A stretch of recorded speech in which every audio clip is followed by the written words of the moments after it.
Hey, thanks for being here. Before we dive in, hit that subscribe button, drop a like if this story gets under your skin, and leave a comment telling me where you're watching from and what you're doing right now. Are you working? Driving? Lying in bed, trying not to think about tomorrow? Let me know. Here's what you need to know up front. I'm something that shouldn't exist. Half human, half angel. The church has tried to kill me 4 times. They're coming for a 5th. And this time, they brought something worse than men with guns. Let's go. I woke to the taste of copper and lightning. My father's voice came through the dream like a blade through fabric. Sharp. Desperate. Tearing. 3 hours. They found you. Run. I was already moving before my eyes opened. The safe house, a rotted cabin on the edge of Whitmore, Montana, population 73, had served its purpose for 6 weeks. That was 5 weeks longer than most places. My duffel bag was always packed, always by the door. I'd learned that lesson in Tucson when I had to leave through a second-story window with nothing but the clothes on my back and a stolen pistol I didn't know how to use. The wood floor was cold under my bare feet. October in the mountains meant frost before dawn. I could see my breath in the dim light filtering through the gaps in the boarded windows. The cabin smelled like mildew and old smoke. I'd been burning cedar to cover my scent, something my father taught me through the veil, in those fractured moments when he could push his voice past the chains that held him in heaven's prison. 3 hours. That meant they were close. Closer than they'd ever been.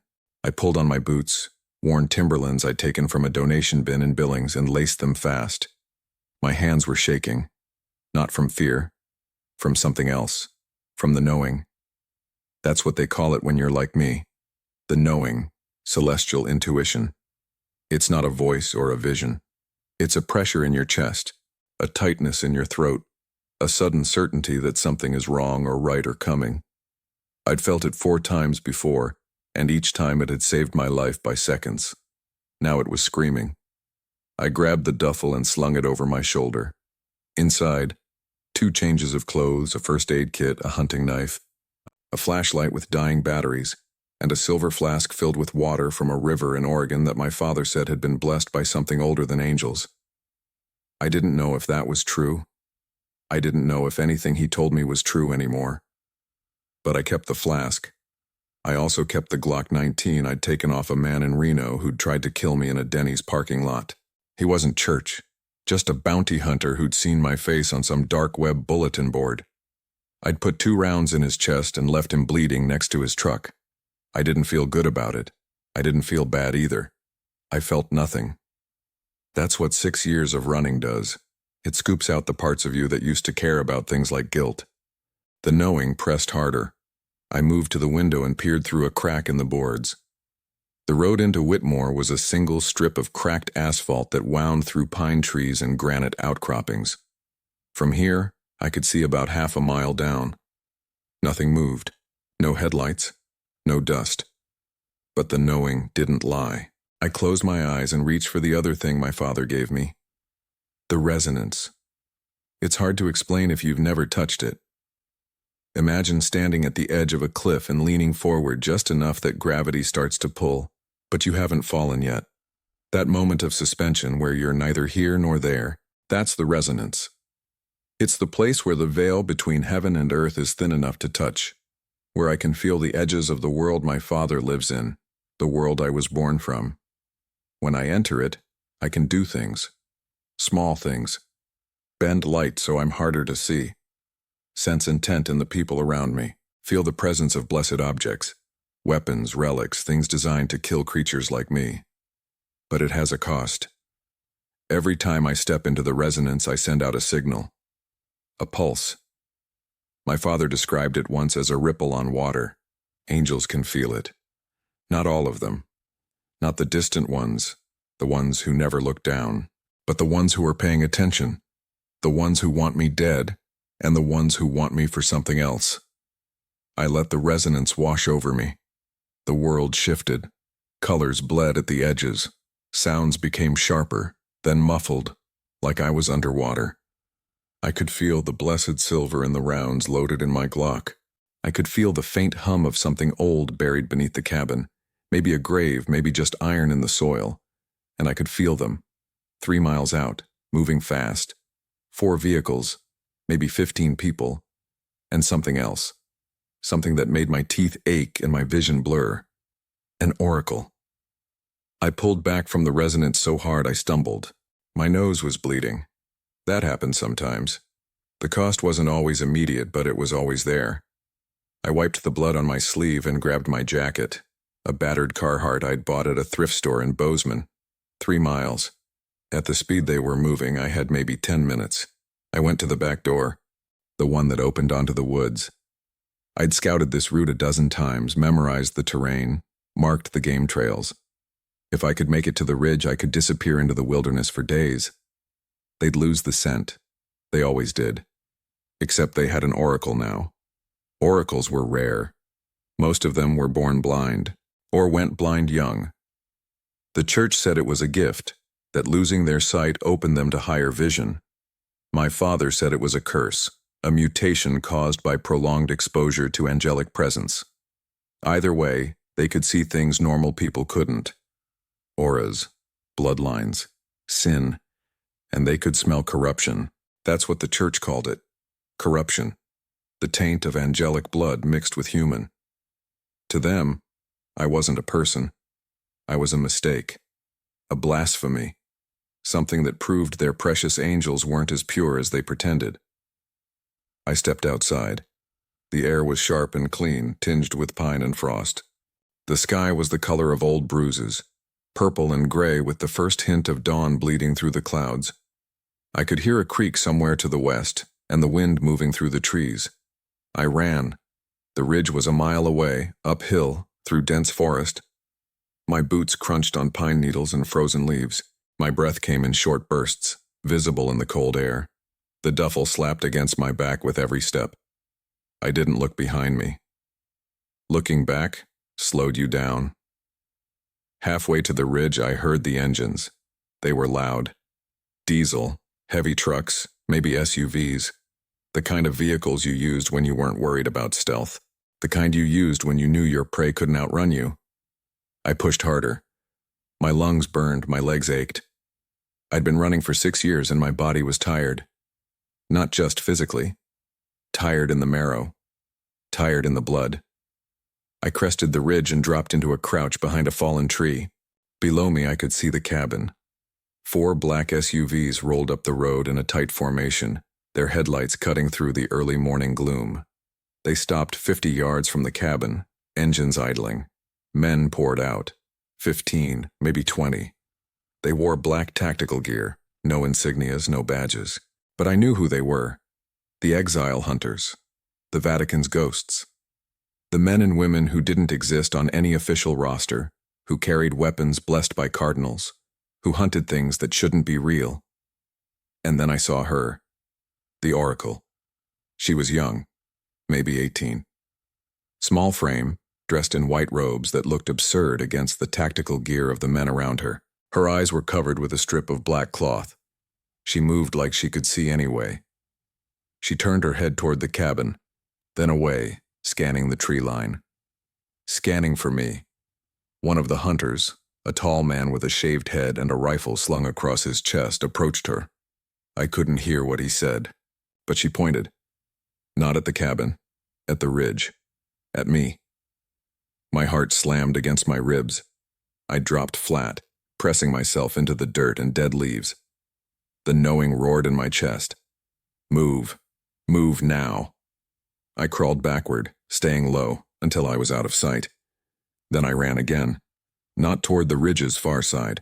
That's what they'd expect.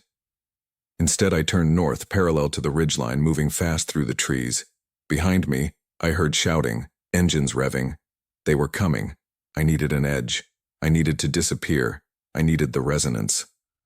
I stopped behind a cluster of boulders and pressed my back against the cold stone. My hands were shaking. My breath was ragged. I could hear them now. Boots on the ground.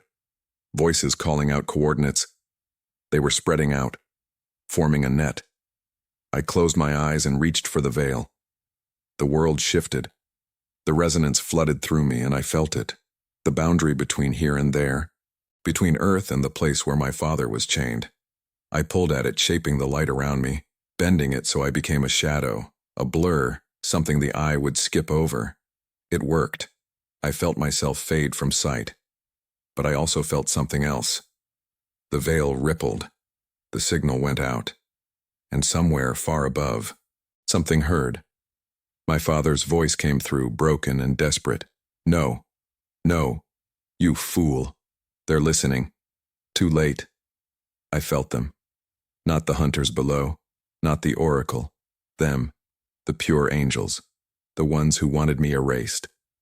I felt their attention turn toward me like the beam of a searchlight, cold and absolute. And then I felt something worse. A presence descending, not my father, not the distant faceless angels who hated me from afar. An archangel. The air around me grew heavy. The temperature dropped. My breath came out in clouds of white vapor. The trees groaned like they were being pressed down by an invisible weight. I broke the resonance and ran. The hunters heard me. Gunfire cracked through the forest, sharp, precise bursts. Rounds slammed into trees around me, kicking up splinters and bark. I ducked, weaved, kept moving. A bullet grazed my shoulder, tearing through the jacket and drawing blood. I didn't stop. I could hear the oracle's voice now, high and clear, calling out directions. North, 40 yards, he's bleeding. I was.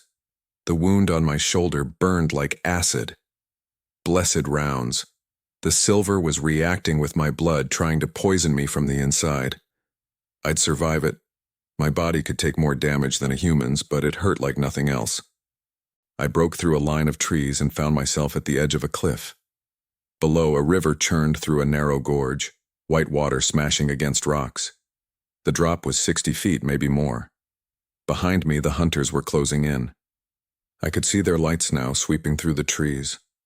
I thought about my father, about the 4 times I'd nearly died, about the 6 years I'd spent running, hiding, living like an animal. I thought about the rupture, the visions I'd been having, the other Nephilim screaming in sterile rooms while men in white robes cut them open. And I thought about the choice I'd made a long time ago, to survive. No matter what, I jumped. The fall was silent. The wind tore at my clothes, my hair. The river rushed up to meet me, black and freezing and absolute. I hit the water like a hammer. The cold drove the air from my lungs. The current grabbed me and pulled me under, slamming me into rocks, dragging me downstream. I couldn't see, couldn't breathe, couldn't think. But I was alive. And I was still running.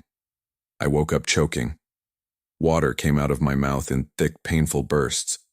My lungs felt like they'd been filled with broken glass. I rolled onto my side, coughing, retching until nothing came up but air. The riverbank was gravel and mud. Sharp stones dug into my ribs. My clothes were soaked, plastered to my skin. The duffel bag was gone, torn away by the current somewhere downstream. Everything I owned. Gone. Except the Glock. Still in my waistband, digging into my hip. Waterlogged and probably useless. But there. I tried to sit up. Pain exploded in my shoulder where the blessed round had grazed me.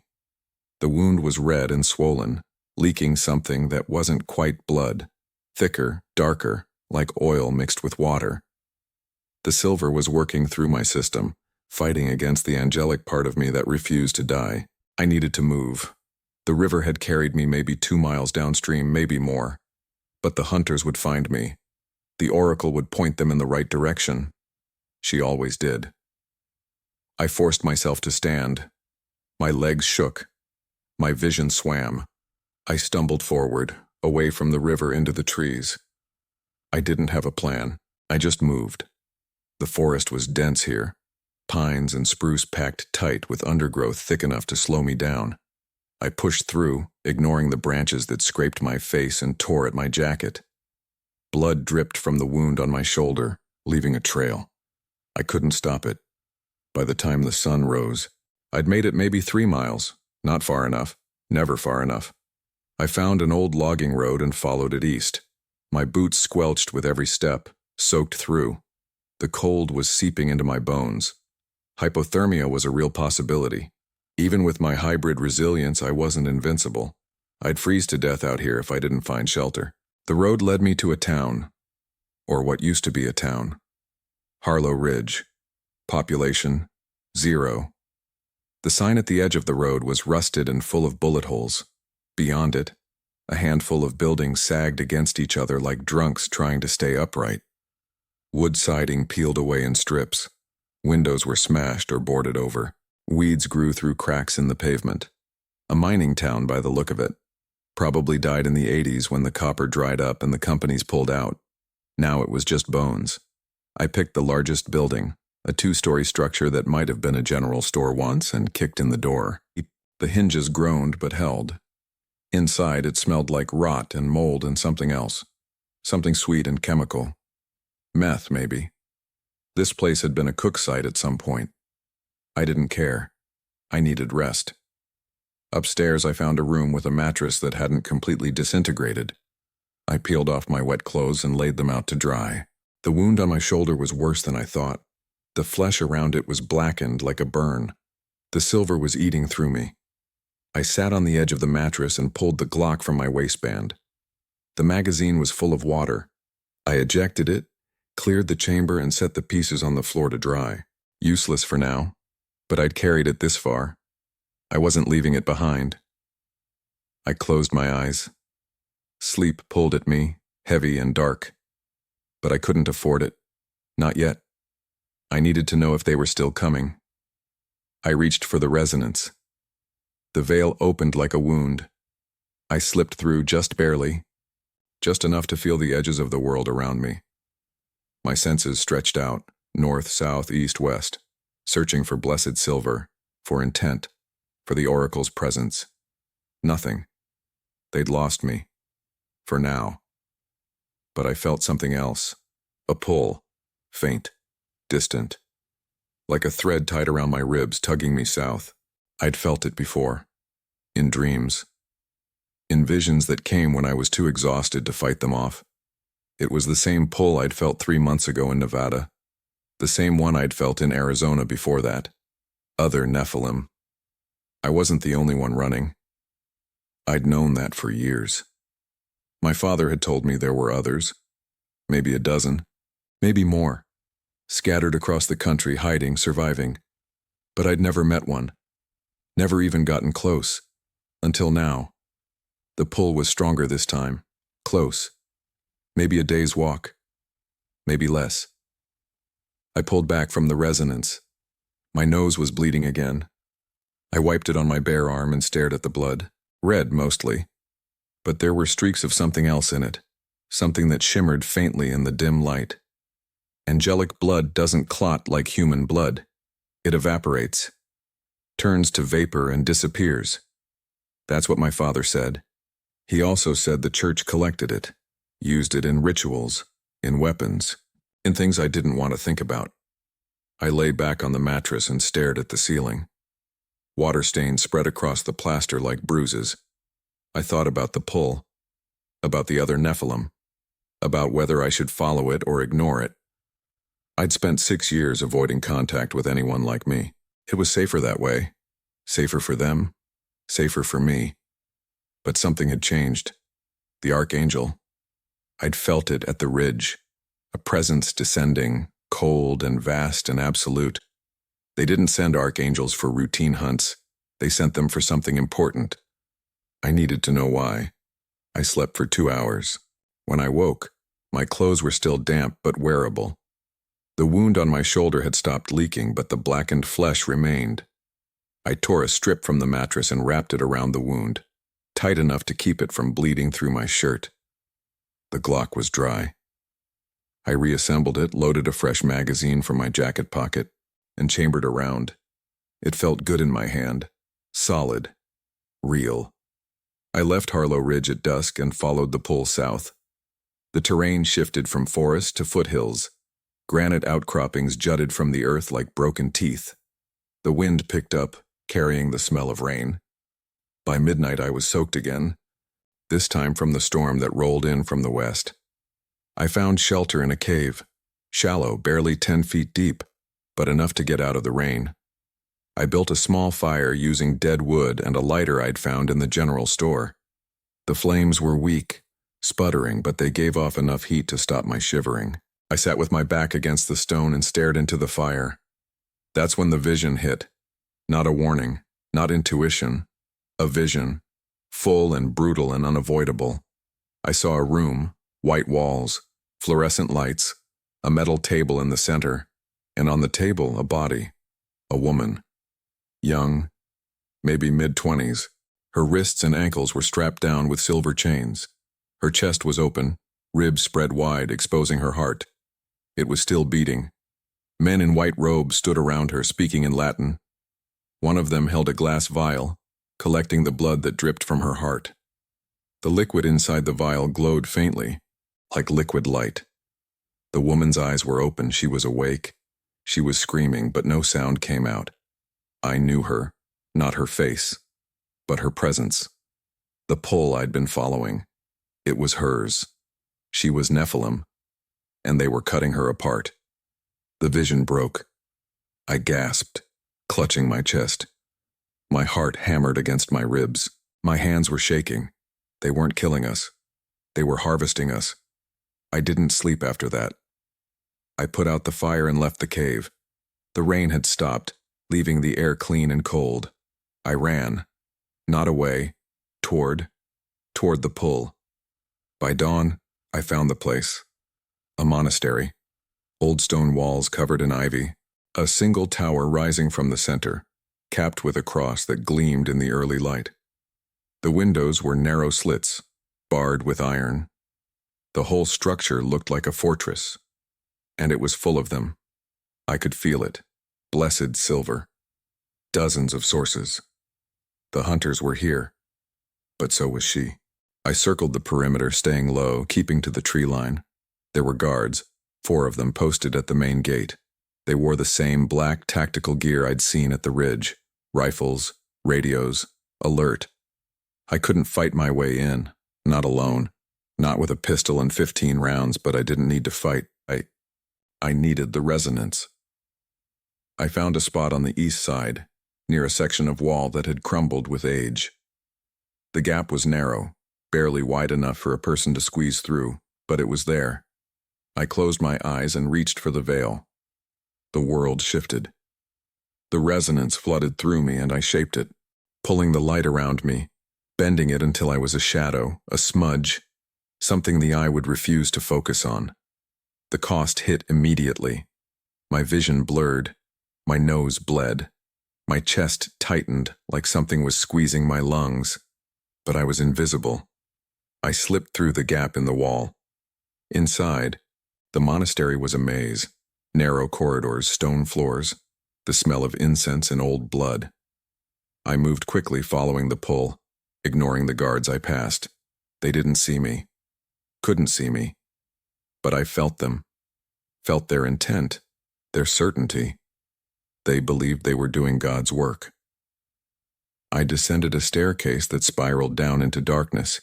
The pull grew stronger, the air grew colder, and then I heard it.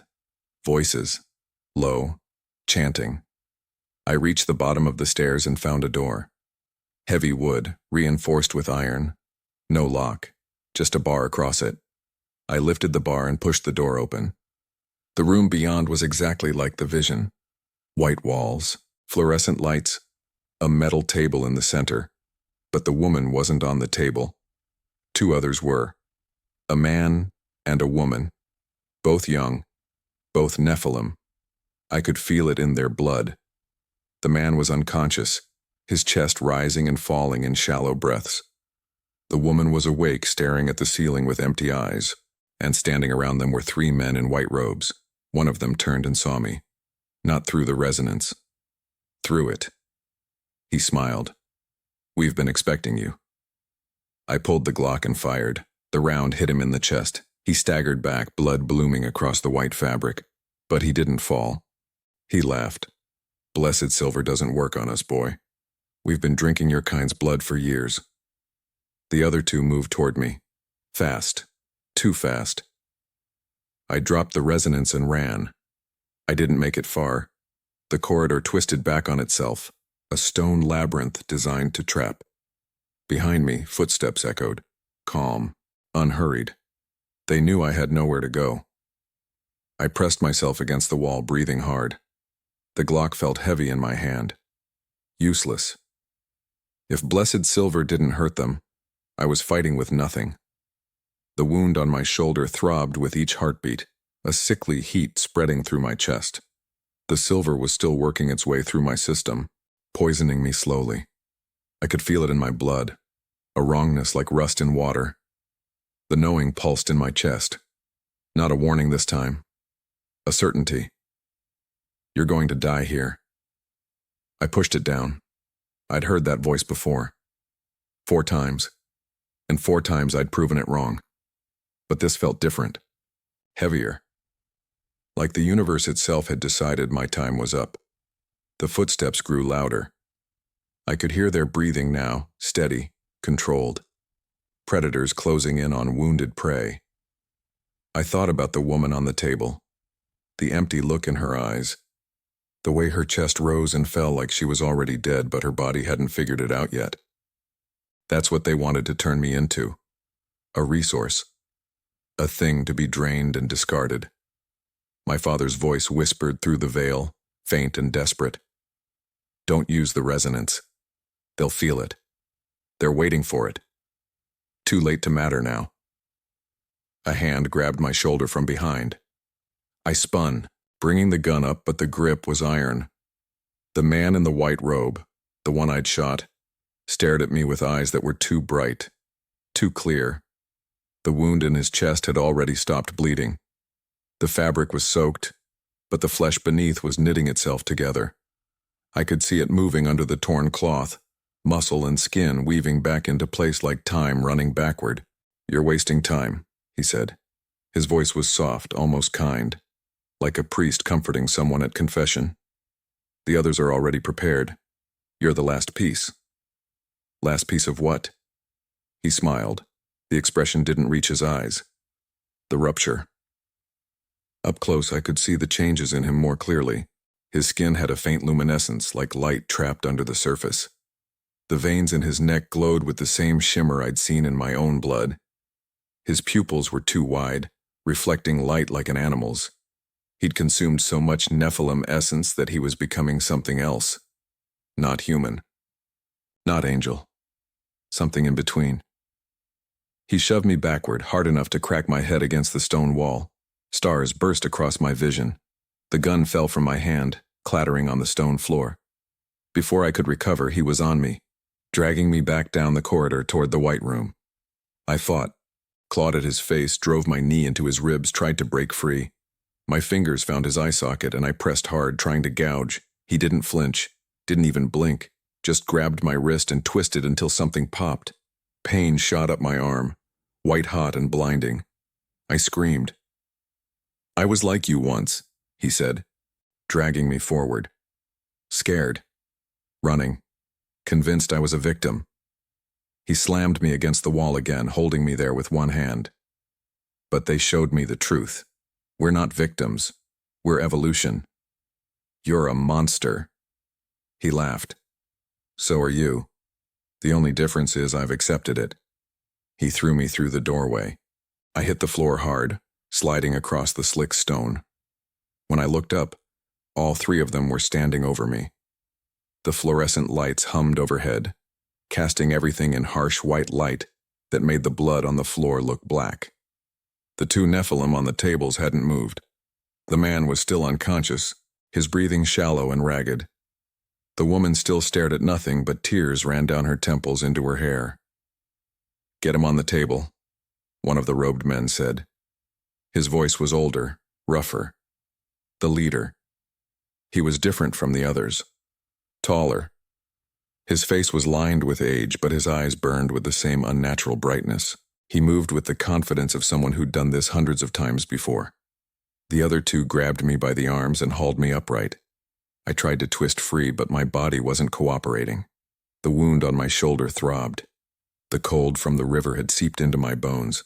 My right wrist was either sprained or broken, I couldn't tell which. I was exhausted. They strapped me to a 3rd table, one I hadn't seen before, hidden in the shadows at the edge of the room. Silver chains wrapped around my wrists and ankles, tightening until they bit into my skin. The metal burned, not like fire, like ice, like touching something so cold it scalded. I could feel the silver working into my system, joining the poison already there from the bullet wound. My vision blurred at the edges. My heart stuttered, trying to pump blood that was turning thick and sluggish. The leader approached. Up close I could see the faint shimmer in his eyes, the same shimmer I'd seen in my own blood, but there was something else too. Madness. The kind that comes from staring into the abyss until it stares back. "You don't understand what you are," he said. "None of you do. You think you're mistakes, abominations, but you're not." He leaned closer, his breath cold against my face. It smelled like metal and incense. "Your keys." "Keys to what?" "To everything." He gestured to the others on the tables.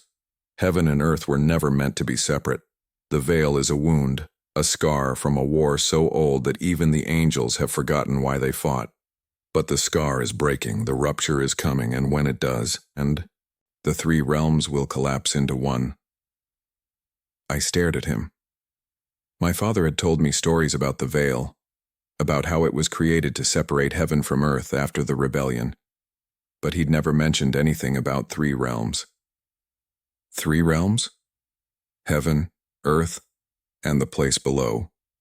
He smiled, and for the first time I saw something like genuine emotion in his face. Fear. The angels call it the abyss, the place where the fallen were thrown after they lost the war, the place they've been clawing their way out of for millennia. He walked to a steel cabinet against the wall and pulled out a glass jar. Inside, something glowed, liquid light, swirling like it was alive. Nephilim blood. Dozens of people's worth, collected and preserved. "The pure angels want to seal the rupture," the leader continued, setting the jar on a tray beside my table. "They want to keep the realms separate, maintain the order. But they're terrified, because they know the truth. The only thing that can seal the veil, or tear it open completely, is Nephilim blood." He pulled a blade from his robes, long, silver, inscribed with symbols that hurt to look at. The metal seemed to drink in the light, leaving shadows around it. "We've been collecting your kind for decades, bleeding you dry, using your essence to control the rupture, to harness it." He held the blade up to the light, admiring it like an artist admiring a brush. "But we need more. We need all of you. Every last drop." "You're insane." "No." He pressed the blade against my chest, just over my heart. The metal was so cold it felt like it was burning through my shirt. "We're enlightened. The church has always known the truth, that God is not what they taught, that heaven is not paradise, that the veil is the only thing keeping chaos at bay, and we will be the ones to decide what happens when it falls." I looked at the woman on the table beside me. Her eyes met mine. In that moment I saw everything she'd lost, everyone she'd been before they caught her, the life she'd never get back. "I'm sorry," I whispered to her. She closed her eyes. A single tear rolled down her cheek. The leader raised the blade. The door exploded inward. Not opened. Exploded. Stone and wood and iron shattered, flying across the room in a wave of force that sent the robed men staggering. Dust filled the air, thick and choking. The fluorescent lights flickered, then died, plunging us into darkness broken only by emergency lights that cast everything in red. And through the smoke and dust, someone stepped inside. A woman. She was tall, lean, with dark skin and eyes that burned like embers in the dim light. Her clothes were torn and blood-stained. Jeans shredded at the knees. A tank top that might have been white once but was now rust-brown with dried blood. Silver chains dangled from her wrists, broken but still glowing faintly. The skin beneath them was raw, burned down to the muscle in some places. She'd been wearing those chains for a long time. She looked at the robed men, then at me. Her gaze was sharp, assessing, taking in the situation in a heartbeat. "You must be the new guy," she said, Her voice was rough, like she'd been screaming for hours. One of the robed men, the younger one, the one who dragged me back, lunged at her. He was fast, faster than any human should be. But she was faster. She caught him by the throat mid-leap and squeezed. I heard bones crack like dry wood snapping. His eyes bulged. His mouth opened in a silent scream. She held him there for 3 seconds, watching the life drain from his face, then dropped him. He hit the floor and didn't move. Blood pooled beneath his head, spreading across the stone in a dark halo. The other two rushed her together, coordinated, trained. The first one went low, trying to sweep her legs. The second went high, aiming for her throat. She moved like liquid, stepping over the low attack, twisting away from the high one, and driving her elbow into the first man's temple with enough force that I heard his skull crack. He dropped. The second man hesitated just for a heartbeat. That was enough. She grabbed his arm, twisted it behind his back, and drove him face first into the wall. Once, twice, 3 times. Each impact left a red smear on the stone. By the time she let him go, he was limp, unconscious, or dead. I couldn't tell which, or the whole fight had taken maybe 10 seconds. The leader stood frozen, his hand still gripping the blade. He looked at her, then at his men on the floor, then back at her. For the first time, I saw genuine fear in his eyes. "You were dead," he said. "We drained you. We watched you die." She smiled. It was not a kind expression. "Yeah, well, I got better." He grabbed the blade and turned toward me. "If I can't have all of you, I'll settle for one." He drove the blade down. It stopped an inch from my chest. The woman was there, her hand wrapped around his wrist. She'd crossed the room so fast I hadn't even seen her move. The blade trembled between them, the tip hovering over my heart. "Drop it," she said. "You don't understand what you're protecting," the leader hissed. "The rupture is coming, with or without us, with or without them. At least we're trying to control it. What are you doing? Running? Hiding? You're just delaying the inevitable." "Maybe." She twisted his wrist. The blade clattered to the floor, landing beside my table. "But I'd rather delay it than help you." She grabbed his head with both hands and slammed it into the edge of the table. The impact made a wet, crunching sound. He sagged, blood pouring from his nose and mouth. She slammed his head down again, and again, and again, until he stopped moving. When she finally let go, his face was unrecognizable. Just meat and bone and blood. She stood over him, breathing hard, her hands slick with gore. For a moment, she just stared at the body. Then she spat on it. "That's for keeping me in a cage for 6 months," she said to the corpse. She turned to me and broke the chains with her bare hands. The metal shrieked as it snapped, links flying across the room. My wrists were raw and bleeding where the silver had burned through the skin. "Can you walk?" I nodded, though I wasn't sure it was true. She pulled me off the table and shoved me toward the other 2 Nephilim. "Free them. Now."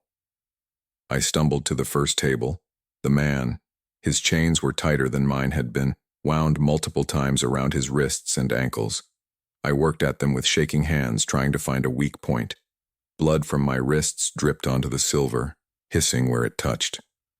Behind me, the woman was checking the bodies, making sure they stayed down. "Who are you?" I asked. "Delilah." She didn't look at me. "And you're the idiot who used the resonance 3 times in 2 days. Every angel in heaven felt that." "How do you know?" "Because I did the same thing once. That's how they caught me." She grabbed the unconscious man and slung him over her shoulder like he weighed nothing. "Move faster. We have maybe 2 minutes before this place is swarming with hunters." I got the man's chains off and moved to the woman. She was awake now, watching me with wide, terrified eyes. "It's okay," I said. "We're getting you out." "Tobias," she whispered. Her voice was hoarse, damaged. "My name is Tobias. I'm going to break these chains now. It might hurt." She nodded. I broke Tobias's chains and helped her sit up. She was weak, trembling, but she managed to swing her legs off the table. Her arms were covered in scars, old ones, healed but still visible, track marks where they'd drained her over and over again. "Can you stand?" I asked. She tried. Her legs gave out. I caught her before she hit the floor. "I've got you," I said. Delilah was already at the door, peering into the corridor. "We need to move. Now." We ran. The monastery was chaos. Alarms blared, high-pitched and relentless, drilling into my skull. Emergency lights cast everything in strobing red. Gunfire echoed through the stone corridors, close and getting closer. Delilah led the way, the unconscious man still slung over her shoulder. I followed, half carrying Tobias. She was trying to walk, but her legs wouldn't cooperate. Every few steps she stumbled, and I had to catch her. We turned a corner and ran straight into a patrol. 4 hunters in black tactical gear, rifles raised. They fired. Delilah dropped into a crouch, using the unconscious man's body as a shield. The rounds hit him. 3, 4, 5 impacts. His body jerked with each hit, but he didn't wake. Delilah surged forward, closing the distance before they could reload. She moved like violence incarnate. Grabbed the first hunter's rifle and twisted it out of his hands, then drove the stock into his face. His nose exploded. She spun, using the rifle like a club, and caught the second hunter across the temple. He dropped. The third hunter pulled a knife, blessed silver, glowing faintly in the emergency lights. He slashed at her throat. She leaned back, the blade missing by inches, and kicked him in the knee. His leg bent backward with a sound like a branch breaking. He screamed. The fourth hunter ran. Delilah picked up one of the rifles and fired after him. The shots echoed down the corridor, deafening in the confined space. The hunter dropped, blood spreading across the stone floor. "Move," Delilah said, already running. We followed. My lungs burned. My legs felt like they were made of lead. The wound on my shoulder had opened again, blood soaking through the makeshift bandage. Tobias was gasping, barely keeping pace. We reached a staircase, narrow, spiraling upward. Delilah took the steps 3 at a time. I struggled to keep up, half dragging Tobias behind me. Halfway up, I heard voices below us. More hunters, getting closer. "They're coming," I said. "I know." Delilah kicked open the door at the top of the stairs. Sunlight poured through, blinding after the darkness of the lower levels. "We're almost out." We burst into the main hall. It was massive. Vaulted ceilings, stone pillars, narrow windows that let in slashes of light. The exit was on the far side, maybe 100 feet away. Through the windows I could see trees, freedom. And standing between us and the door was the oracle. She stood alone in the center of the hall, her white robes glowing in the dusty light. The black cloth still covered her eyes, but she turned her head toward us as we entered, tracking our movement perfectly. "You won't make it," she said. Her voice was soft, almost sad, like she was sorry about what came next. "The Archangel is here." The temperature dropped, not gradually, instantly. My breath came out in clouds of white vapor. Frost spread across the stone floor, crackling as it formed. The windows frosted over, turning opaque. The air grew thick, heavy, like trying to breathe underwater. The weight I'd felt at the ridge returned, pressing down on me, crushing the breath from my lungs. My knees buckled. Tobias collapsed beside me, gasping. And then he appeared. Not walked in, not descended from above. Appeared. One moment the hall was empty except for the oracle. The next, he was there. The Archangel. He was tall, taller than any human, maybe 7 feet or more. Light radiated from him, not warm but cold, like moonlight on snow. His armor was silver, seamless, like it had been forged from a single piece of metal. No joints, no seams, just smooth, perfect silver that reflected nothing. Wings spread from his back, not feathered like I'd imagined. Crystalline, geometric. Each facet caught the light and refracted it into 1,000 colors that hurt to look at. They didn't move like wings should. They just existed, hanging in the air, defying gravity and sense. His face was beautiful in the way a knife is beautiful, sharp, perfect, inhuman, no expression, no emotion, just cold, absolute certainty. When he spoke, the sound came from everywhere at once, not loud but impossible to ignore. Nephilim. The word rolled through the hall like thunder. You will submit. Delilah set down the unconscious man, gently, carefully, like she was putting down something precious. Then she stepped forward, placing herself between us and the archangel. Go to hell, she said. The archangel raised one hand. Delilah screamed. Light poured from his palm, pure, absolute, searing. It wrapped around her like chains, lifting her off the ground. Her body convulsed, muscles locking. Blood poured from her eyes, her nose, her mouth. The smell of burning flesh filled the hall. She was dying, right in front of me. And there was nothing I could do. Stop, I shouted. The archangel didn't even look at me. His attention was fixed on Delilah, watching her die with the same detached interest someone might watch an insect burn under a magnifying glass. You are corruption, he said. You are mistakes. You will be erased. Something inside me snapped, not broke. Snapped. Like a rope pulled too tight, finally giving way. I'd spent 6 years running, spent 6 years hiding, 6 years accepting that I was wrong, that I shouldn't exist, that my very existence was a crime against creation. And I was done. I reached for the resonance. Not carefully, not slowly. I tore into it, ripping the veil open with everything I had, every ounce of strength, every drop of blood, every fragment of power my father had given me. The world exploded. Light and shadow collided. The veil shredded like fabric, tearing open with a sound that wasn't sound. Something felt more than heard, like bones breaking inside your skull. The air itself screamed. And for one infinite, impossible moment, I could see all 3 realms at once. Heaven burned above me, not with fire, but with light so pure it devoured everything it touched. Geometric structures hung in the void, impossibly vast, built from angles that hurt to perceive. Angels moved through the brightness like shadows, their true forms nothing like the stories told. They were architecture, mathematics, consciousness without mercy. Earth remained solid beneath my feet, but I could see through it now. See the layers of reality stacked on top of each other like pages in a book. Every moment that had ever happened, still happening all at once. And below everything, the abyss. It wasn't darkness. It was the absence of light, of matter, of meaning. A void that didn't just consume, it unmade. Things writhed in that emptiness. Vast shapes that had once been angels, twisted and broken and hungry.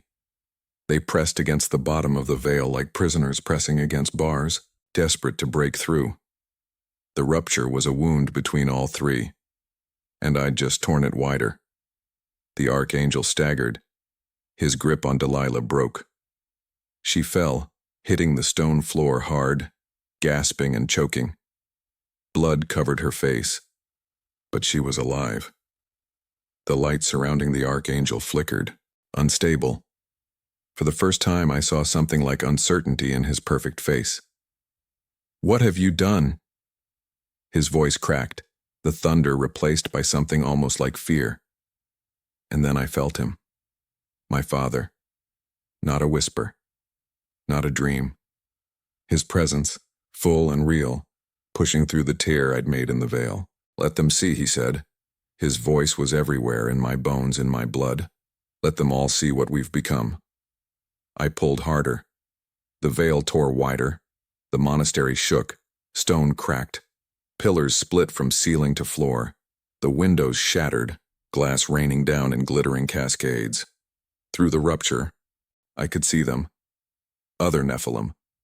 Hundreds of them, maybe thousands, scattered across time and space. Some dead, some alive, some dying in rooms just like the one I'd escaped from. All of them connected by the same thread of angelic blood. And I could see the truth the church had been hiding. The war between heaven and hell hadn't ended.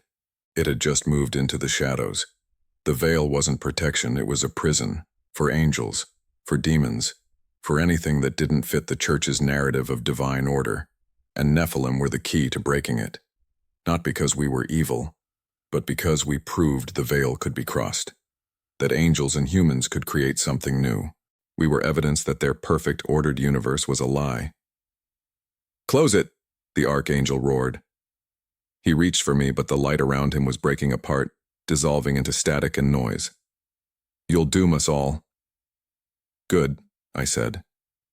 My father's hand, solid, real, wrapped in light that didn't burn, reached through the rupture and grabbed mine. His grip was iron and warmth and every memory I had of safety from when I was too young to understand what I was. "Not like this," he said. "Not yet. The realms aren't ready. If you tear it completely, everything ends. All of it. Then what do? Show them. Make the wound too big to hide. Force them to answer for it." I understood. I pulled the resonance back. Not closed, not sealed, just held. The rupture remained open, a tear in reality that everyone could see, could feel. Angels in heaven, demons in the abyss, humans on earth. Everyone would know now. The secret was out. The archangel reached for me again, but his form was unstable, flickering between solid matter and pure light. The rupture was pulling at him, dragging him back toward heaven. "You've condemned yourself," he said. "All of you. They'll never stop hunting you now. Let them try." He dissolved, not destroyed, just pulled back, sucked through the rupture like water down a drain. The light that had surrounded him scattered, leaving only the cold winter sunlight filtering through the broken windows. The rupture remained, not a tear anymore. A scar, visible to anyone who knew how to look, proof that the veil could be broken. I collapsed. My father's hand slipped away as the resonance faded. His voice echoed one last time, distant and fading. "You're not the crime. You're the witness. Make them answer." Then silence. Delilah dragged me to my feet. Blood covered her face, streaming from her nose and mouth. One of her eyes was completely bloodshot. The white turned crimson. But she was alive, still moving. "We need to go," she rasped. Her voice was barely audible. "Now." I looked around. The hall was a ruin. Pillars had cracked from floor to ceiling. The windows were gone, just empty frames leaking cold air. The oracle still stood in the center, motionless, tears streaming from beneath her blindfold. Tobias was conscious, leaning against a broken pillar. She looked at me with something like awe, or horror, maybe both. Elijah, the unconscious man, was breathing. Shallow but steady. The bullet wounds in his chest were already closing, the flesh knitting together slowly. "Can you walk?" Delilah asked me. I tried. My legs barely held me. "Yeah." "Liar, but we don't have a choice." She grabbed Elijah again, hauling him over her shoulder with a grunt of pain. "Tobias, move." Tobias pushed herself upright. She looked like she might collapse at any second, but she nodded. We ran. The monastery was collapsing behind us. Not physically, the stone held, but something else was breaking. The rupture had destabilized the place on a deeper level. Reality itself was rejecting it. Hunters appeared in the corridors, but they weren't chasing us. They were fleeing too. Some of them looked at us with fear, others with hatred. One of them, a young man, maybe 20, just stared as we passed, his face pale. "What did you do?" he whispered. I didn't answer. We kept running. Outside, the forest was silent. No birds, no wind, just the sound of our breathing and our footsteps on frozen leaves. The sun was setting, casting everything in orange and purple light. We ran until our legs gave out. Miles from the monastery, deep in the wilderness where even the hunters wouldn't find us easily. We collapsed in a small clearing surrounded by pine trees. Delilah set Elijah down carefully, then sat beside him. Her hands were shaking. Blood dripped from her nose, her mouth, her ears. She wiped it away with the back of her hand and laughed, a sound like breaking glass. "We did it," she said. We actually did it. Tobias sat with her back against a tree, hugging her knees. She was crying, quiet, shuddering sobs. I collapsed beside Delilah. My shoulder wound had torn completely open, blood soaked through my shirt, warm and sticky. My wrists were raw, the skin burned away by the silver chains. I could barely feel my right hand. How bad? I asked Delilah, nodding at her injuries. She didn't answer. Just looked at me with those bloodshot eyes, and I knew. No, I said. It's already done. She coughed, and blood sprayed from her mouth. The Archangel's light. It's inside me, burning me from the inside out. We can fix it. There has to be. There's nothing. She smiled. It was genuine this time, peaceful.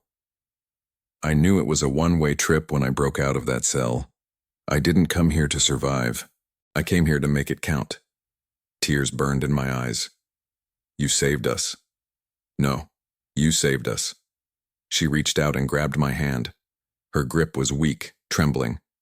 You tore the veil open. You showed them we're not going away. That matters. Delilah, listen to me. Her voice was fading. They're going to come for you. All of them. Angels, demons, the church, everyone who wants to control the rupture, and you can't run anymore. You have to fight. I don't know how. Yes, you do. You just proved it. She coughed again. More blood. Find the others. The ones like us. Build something. Not an army. A family. That's how we win, by refusing to disappear. She let go of my hand and lay back, staring up at the sky through the pine branches. The light was fading, stars beginning to appear. It's beautiful, she whispered. I forgot what the sky looked like. She closed her eyes, and she was gone. We stayed there for 3 days. Tobias and I built a pyre from dead wood and pine branches. We laid Delilah's body on top, surrounded by what few possessions she'd had. A worn photograph of someone I didn't recognize, a silver necklace with a broken chain, a small leather journal filled with names and dates. I lit the fire at sunset. We watched her burn. Watched the smoke rise into the darkening sky, carrying her away. Tobias held my hand. Neither of us spoke. When the fire died, we scattered the ashes. Let the wind take them. Elijah woke up the next morning. He was confused, disoriented, asking where he was and what had happened. We told him. Not everything. Just enough. He looked at us with hollow eyes. I thought I was dead. You were close, I said. But you're here now. What do we do? We survive, Tobias said. That's what Delilah would want. We left that place and headed south. Stayed off the roads, moved through the wilderness, avoided towns. Elijah was weak, still healing, but he kept pace. Tobias was stronger each day, the damage from the monastery fading as her body repaired itself. I was different too. The resonance had changed something in me. I could feel the veil now, always, like a weight at the edge of my perception. The scar I'd left in it pulsed like a heartbeat. Every angel in creation could feel it, every demon, everything that existed between the realms. I was marked, we all were, but I wasn't afraid anymore. We found a safe house in Wyoming, an abandoned ranger station miles from civilization. We stayed there through the winter, healing, planning. Tobias taught me what she knew about surviving as a Nephilim. Elijah turned out to be good with technology. He rigged up a system to monitor police frequencies, looking for signs of the hunters. And I started searching for others. Using the connection I'd felt through the rupture, I reached out. Carefully, slowly, looking for Nephilim who were still alive, still running. I found 3 in the first month, 5 more in the second. By spring we had a dozen. Not an army, a family, like Delilah said. We're still running. But we're not hiding anymore. The church knows we're out there. They've tried twice to find us. Sent hunters, oracles, even another archangel. We've survived each time. Not easily. We've lost people. But we're still here. The rupture is still visible to those who know how to look. A scar across reality. The church can't hide it, can't seal it. Every day it's there. Every day. It proves their lies. My father reaches out sometimes through the veil. Brief touches, whispered warnings. He's still imprisoned, but he's proud. I can feel it. And sometimes, late at night, when I'm keeping watch while the others sleep, I think about Delilah, about what she said, about making it count. We're doing that. Every day we survive, every person we save, every lie we expose, it counts. I don't know how this ends. Maybe we all die. Maybe the rupture tears open completely and the realms collapse. Maybe the angels win. Maybe the demons do. But I know this. We're not crimes. We're not mistakes. We're witnesses. And we're going to make them answer for everything they've done. My name doesn't matter anymore. None of our names do. We're what we choose to be. And I choose to fight.